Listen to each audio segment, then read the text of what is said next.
The Austin era has begun. Stone Cold's 8-year journey has been culminated with WWF Gold. Oh, on this night, Stone Cold Steve Austin had his official coronation. And all he had to do was overcome a number of factors like DX having the numbers advantage. Mike Tyson and his officiating. Would he be in Shawn Michaels' pocket, or did Stone Cold Steve Austin secretly have him as a student at Stone Cold University? And of course, Shawn Michaels' totally legitimate back injury. It's not like Shawn had a bunch of other issues he had to go away for a while to address. No, it was just a back injury, not a bunch of other stuff. Anyway, I'm John Renton with the Retro Review of WWE WrestleMania 14. And boy, WrestleMania 13, WrestleMania 14, night and fucking day. Even though 13 does have the standout match between Stone Cold Steve Austin and Bret Hart, because Shawn lost his smile just before Mania 13, they had to go with, well, Bret and Austin, and then Taker and Sid. Go back to the big guys. Ha ha, it's such good shit. And this Mania, though, had a big fight feel, had a big match feel. There was a lot of really good stuff on this show. And even with the matches that weren't all that great, everything meant something. The crowd was really electric. And even though the crowd was pretty goddamn electric in Chicago the previous year, there's just something about an East Coast wrestling crowd. And Boston, that's a city rich in wrestling tradition. So yeah, as you can tell, I do question the legitimacy of Shawn Michaels' back injury. Not that he wasn't hurt. I believe he was hurt, given all the bumps and bruises and trials and tribulations, all the stuff that he did to his body over a number of years. I'm actually amazed that he was even able to move by this point. He also had a lot of drug, alcohol issues that he had to go get addressed. He did get clean. Credit to him. I mean, a lot of people don't. A lot of people end up in a way worse place or end up dead. And there really isn't a worse place to end up than dead, from issues like that. Or in general. But honestly, I don't think that Shawn's injury was as bad as reported. I just think it was time to get Shawn out of the goddamn ring, because he would continue to make appearances and would just be more messed up, more messed up, more messed up, but then would come back and have a massive resurgence from SummerSlam 2002 till Mania 26. And he would be born again. That bullshit. Anyway, I look forward to the hate I'm going to get in the comments for that. And as you can tell, I was always a Bret fan more than I was a Shawn fan, though. Shawn Michaels, as far as big match performer, there's no doubt that Shawn Michaels was fucking tremendous. And Shawn did some good stuff in this particular match. He also sandbagged the fuck out of Austin. I don't think it was just because of the back injury. I think he was just throwing a tantrum because Shawn was known for doing that. So they're at the Fleet Center in Boston. 19,000 fans, complete sellout. The greatest pay-per-view attraction of all time. The Mike Tyson involvement was a big fucking deal. This was when WWE was rolling. They weren't beating WCW yet in the ratings, but they would just a couple weeks after this. April 13th, 1998. A big reason why is because of Stone Cold, but also there were other factors. The Kane-Undertaker feud was a big reason. Mick Foley doing some big stuff even though he would do bigger stuff in 1998, like the King of the Ring 1998 Hell in a Cell match, dear God, and Rock rising up, and a great cast of gimmicks and wrestlers, Austin was a big reason why. So they had a video package of the main event, and the Linda McMahon theme welcomes us. I always wonder if it was Linda's left or right eye that was actually keeping an eye on the product at this time. Stupid dumb bitch being part of Trump's cabinet. I am absolutely going to make fun of her because she's a stupid twat. JR and Lawler on commentary. And the crowd they were loud. They were loud, not necessarily the whole night, but they were loud for a lot of it.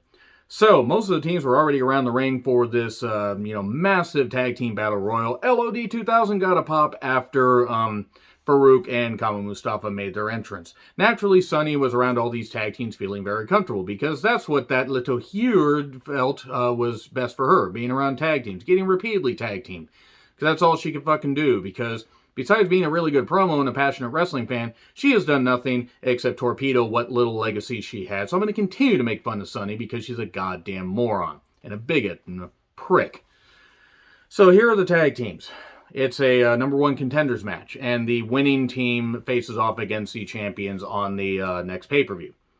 And as Los Boricuas times 2, that was Savio Vega and Miguel Perez Jr., Jose Estrada Jr., and Jesus Castillo, Truth Commission, Recon, and Sniper. Truth Commission, remember that? Man, that was a fucking bullshit thing. Bradshaw and Chains, because they broke up the Blackjacks. They were doing the NWA invasion at this point, so Barry Windham would factor in a little bit later, because why the fuck wouldn't you have somebody not involved in a battle royal run in? Because it was Russo-rific television at this point. Nation of Domination times 2. Mark Henry and D'Lo Brown, Farouk, and Kama Mustafa. The Quebecers, in 1998, They thought that was a good idea. It wasn't. They weren't even good as the Amazing French Canadians. Rock and Roll Express actually got a Mania payoff. And that's good for them. They're a great tag team, but I totally forgot that they were involved. The new Midnight Express, Bodacious Bart and Bombastic Bob, or did I get that wrong? Did I strike that, reverse it? The Headbangers, too much. And man, there was just too much strain on one of them at one point about 20 years later. DOA, 8-Ball, and Skull. You know, the Harris Brothers, the Nazi Harris Brothers. The guys that have Nazi tattoo swastikas on their goddamn legs. Pieces of shit that they are. Legs or arms? I think it's legs. Steve Blackman and Flash Funk. That is a team I forgot existed. I don't think it was very long, but I forgot they existed. The Godwins. So, and obviously LOD 2000. And it was sub 10 minutes. People just started flying left, right, and center. Only one member of each team needs to be eliminated for the team to be gone. Barry Windham does a run-in. Henry just stayed in there after his partner got tossed out. And this was not like the Royal Rumble 1998 where Mark Henry was handling the Big Johnson. That is a line that will forever stick in my head. I will be on my deathbed about to be cremated, and I will laugh immaturely about JR saying about Mark Henry and Ahmed Johnson and Mark Henry handling the Big Johnson. Because that's the level of maturity my humor has. So Cornette was there with his team. His team got to work with LOD again. And different Midnight Express.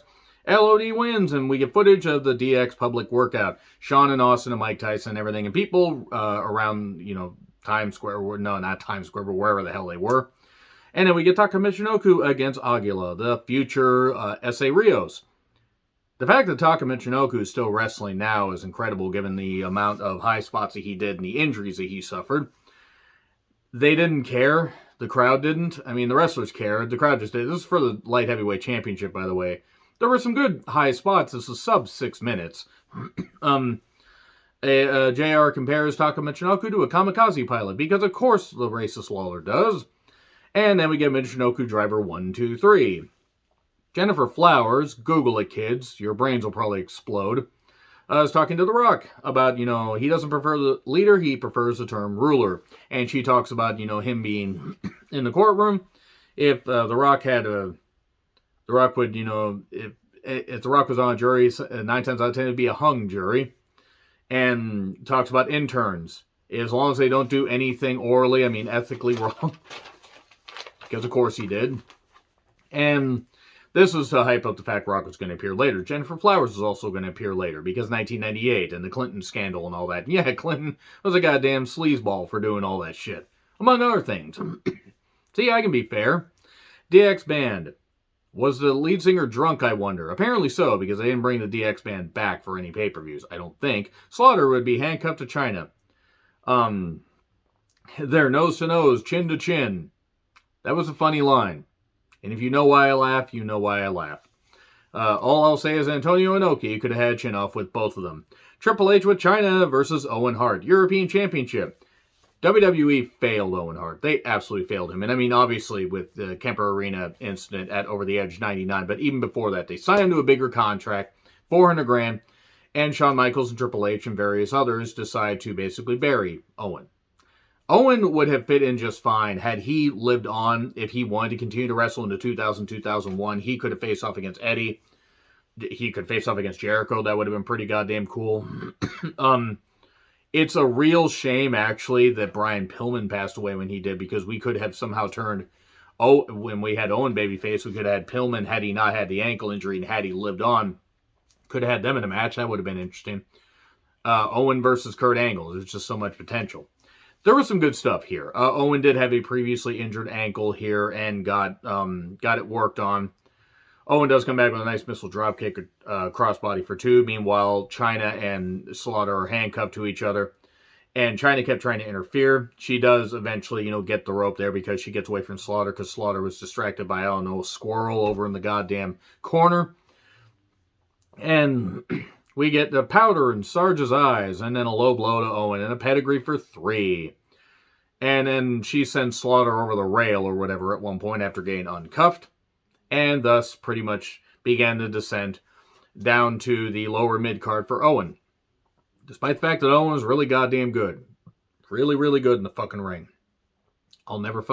Oh, he didn't have a dynamic personality. He didn't fucking need one. He could have fit in just fine. So, Mark Marrow and Sable against Goldust and Luna.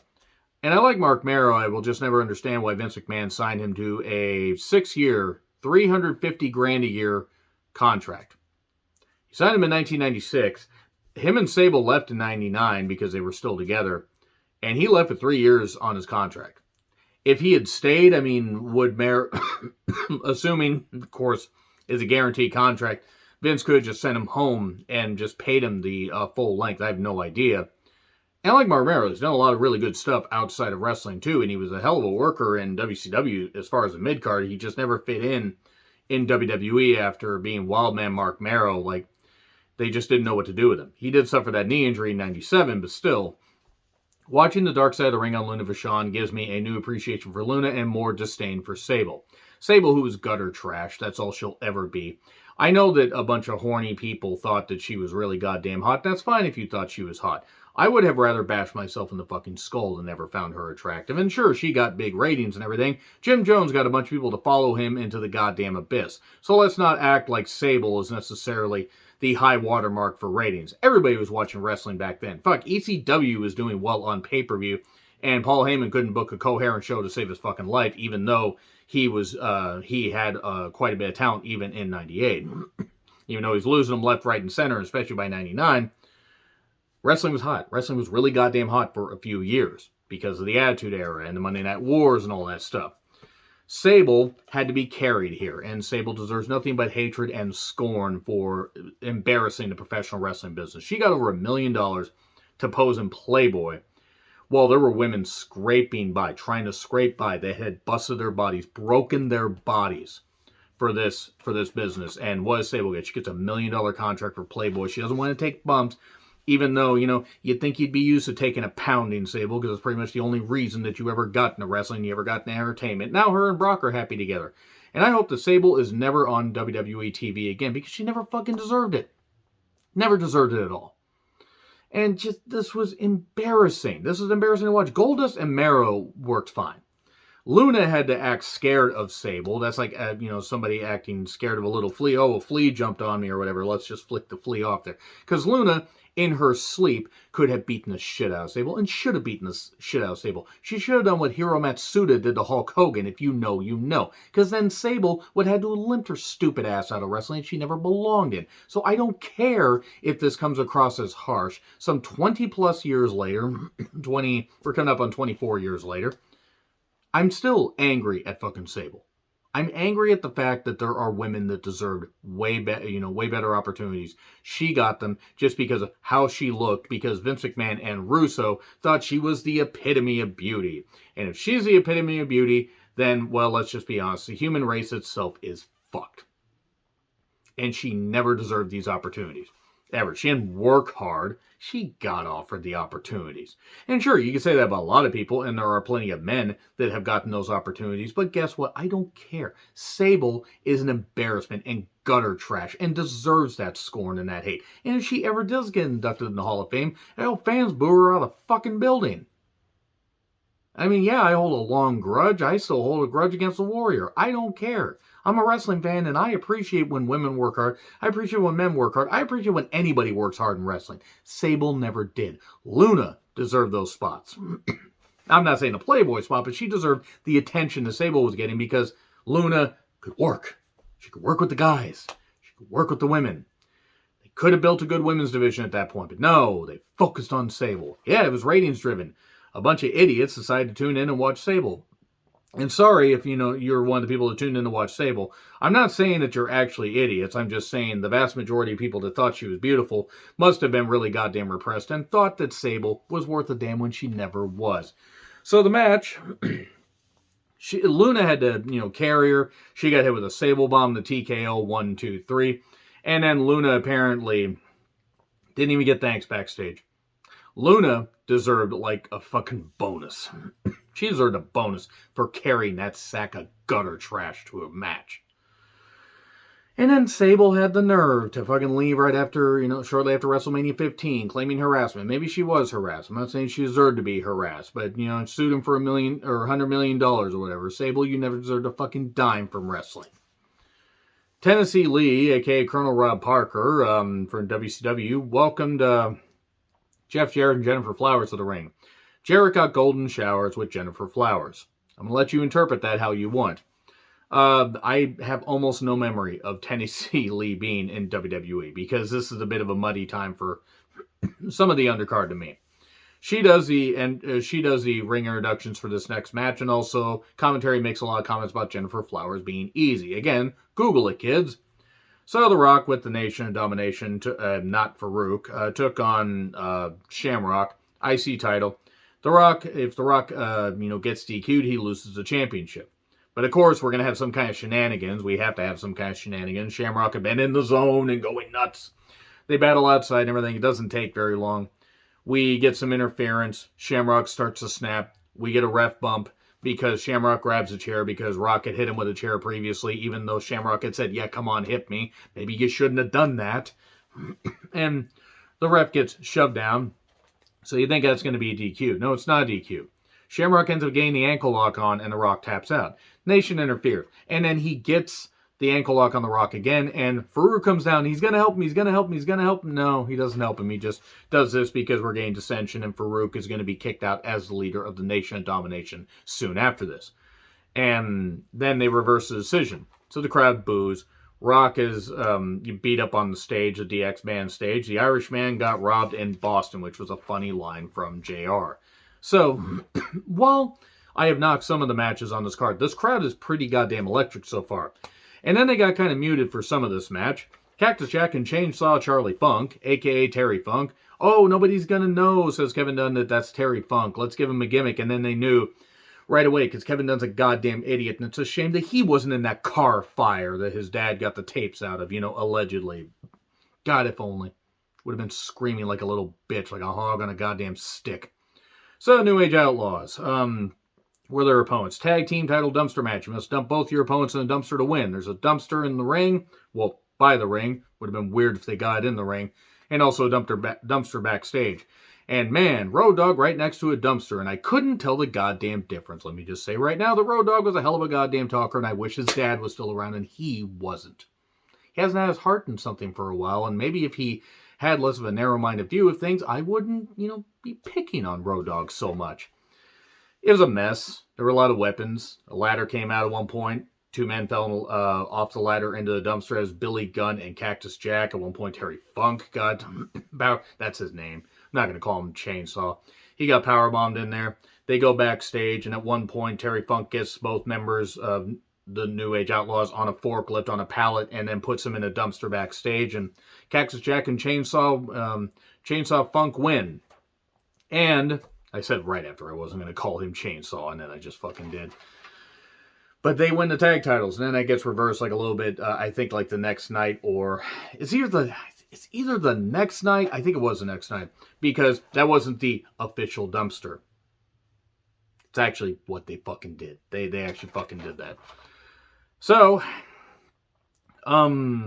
we get a Kane Undertaker video package. This storyline was very well built. One of the best things, and it's a good thing they didn't listen to Russo, who wanted Taker to come out and chokeslam Kane right after Bad Blood 1997. Because Russo's a fucking idiot and never deserved to be in wrestling. And we get Pete Rose showing up. He mentions Bill Buckner. He couldn't, I left tickets for Bill Buckner, but he couldn't bend over to get him. The City of Losers, calling that you can't win a World Series. And actually would be a few years after this, they would finally win a World Series, reversing the curse. And it was a great moment for Boston Red Sox fans, which I appreciated because I just... I haven't watched as much baseball lately. That was a big goddamn deal. I was listening to the radio. I was thrilled when they beat the Yankees because I'm thrilled anytime the Yankees lose. And this is just great. It was just great. But this is years before that. So Kane shows up and Pete ends up getting Tombstone. Pete Rose just got Tombstone. Man, when he hit that Tombstone, the crowd roared. They fucking roared. That was one of the biggest pops that Kane got in his short run so far. Might have been the biggest, just given the fact it was Mania. We get a stretcher job for Pete. He sold this well. Credit to Pete Rose. I mean, besides the fact that he took his payoff, apparently, and reportedly took it in cash and went to the casino right after, because of course he fucking did. Because why wouldn't he? Pete Rose got it. He got the entertainment aspect. And the Druids and, with torches and all the pomp and circumstance and the ho ho ho ho ho ho ho ho, you know, whatever that song's called. It's from the end of I remember it was at the end of the Messenger story of Joan of Arc. That was appropriate because I felt like burning everyone and everything involved in that movie. And I love Mila Jovovich. And I respect Luc Besson's filmmaking ability. Not so much his choice in women, if you know, you know, because of the age difference. Creep, don't do that. Let's get back to this. A goosebump-inducing entrance. Get goosebumps just thinking about it. Taker versus Kane. For the first time ever. Not for the last time. They would face off a month later, and then they would team up and face off and team up and face off and all that over the years. This was great. Taker had to throw everything at Kane just to keep him down. Kane just would not stay down. There was one point where Taker went to do his dive over the top. Kane just sent him through the Spanish announcer's wall, table. Hugo was down. Everybody was down. Everybody was buried there. Kane just takes a piece and just throws it at Taker, almost hitting one of the announcers. And it took everything. It took everything Taker had to finally put his brother down. It took 3 tombstones. Kane wouldn't even make a cover at one point when he could have had Taker beat. But nope, 3 tombstones, 1, 2, 3. Bearer interferes. He gets knocked down. Taker's so exhausted he gets laid out with a chair. Tombstone on the chair. This feud will continue with the Inferno match a month later. And it was great shit. And I know it seems like I'm skipping over the finer details, but this is just something you really have to check out. It's fucking, I can't encompass it that well. So, Classy Freddie Blassie, Monsoon, and Ernie Ladd talk about the history of wrestling and what they did. And Pat Ringboy Abuser Patterson decided to chime in as well. Pat Patterson ain't in heaven. He's down there in hell. So, we get a video package on Austin, Michaels, and Tyson. Tyson comes out, you know, with the DX band, you know, Degeneration X. Who's going to fist your ass? I think that's how that saying goes. And Austin gets a big pop. Shawn comes out with Triple H in China. And this is for you, Earl, Shawn says. And Shawn, of course, his back is fine, and then he takes a bump into the turnbuckle. Pretty hard bump at one point. This is for the WWF Championship, by the way. He takes a hard bump and is selling it from there. I'm sure his back was hurt. I just don't believe that's the only fucking reason he retired. I don't fucking believe it at all. With how much of a mess his life was, the pills, the booze, he needed to go away. Because he was unreliable. So, there was a full moon in Boston tonight because Shawn got his tights pulled down. Triple H and China interfere. Well, Triple H does. Triple H and China get kicked out. This is a brawl all over. And Austin finally hits the stunner. 1, 2, 3. Mike Tyson counts the fall. Stone Cold, the Austin era has begun. Stone Cold's 8-year journey has been culminated with WWF Gold. And then Shawn gets in Tyson's face after he reveals he's got an Austin shirt on underneath, and he tries to hit him. Tyson, right hand, they put the shirt over him, and there you go. That's it. Austin carries the torch for a couple months, loses it to Kane, then wins it back a day later. On the same night that Mick Foley took the bump off the Hell in a Cell, and then would hold it for another couple months, and then they like to hot potato the title around, all the titles, and I don't understand it, but Austin was a made man by that point. Though you could argue Bret Hart kind of made him a made man the year before, because Bret was always better than Shawn. Anyway, agree, disagree, what I said, like, share, subscribe, Twitter handle in the description. I'm John Ritlin. I'll see you soon.